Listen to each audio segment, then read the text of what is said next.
trời mưa này cả.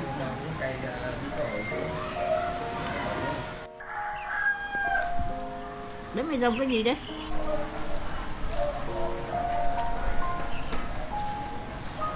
Đây là cây bí ngòi.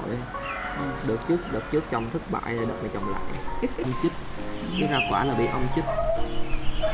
Mùa của ong.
Mẹ ơi, có quà cho mẹ đây, ra đi xem nè.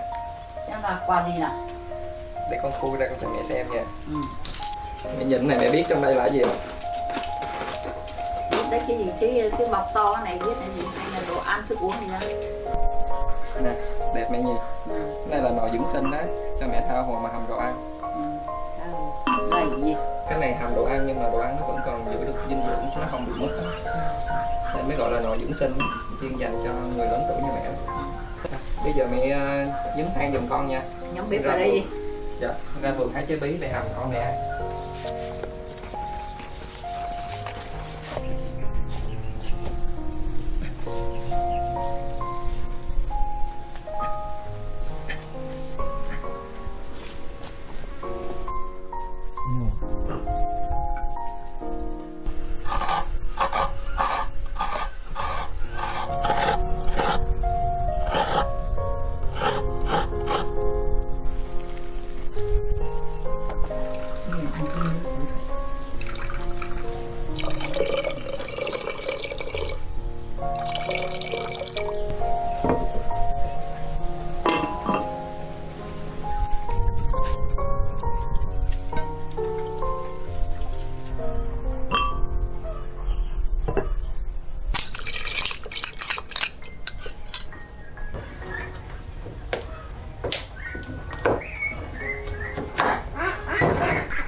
Giờ để biến chính là ăn được đấy.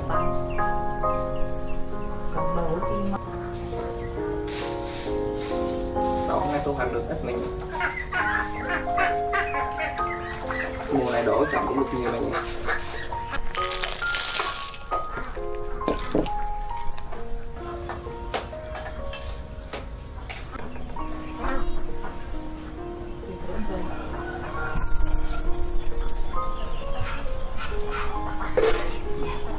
Mẹ ơi, ra ăn bí hầm dừa nè. Rồi, ăn đi. Để nó nguội. Ráng ăn hết bát này nhé, cái này nóng không biết ngon. Hầm xong rồi bí màu đẹp mà nhỉ, vẫn còn màu tươi ra. Wow. Xế mà ăn được chén bí hầm này ngon. Ăn một chén thôi để tối còn ăn cơm. Hôm qua cũng bữa ăn no. Thấy ngon quá lại ăn nhiều để no. Con ăn thêm chén nữa đi. Ngon quá. Nghe ăn nữa không? Không, tao cố quá này.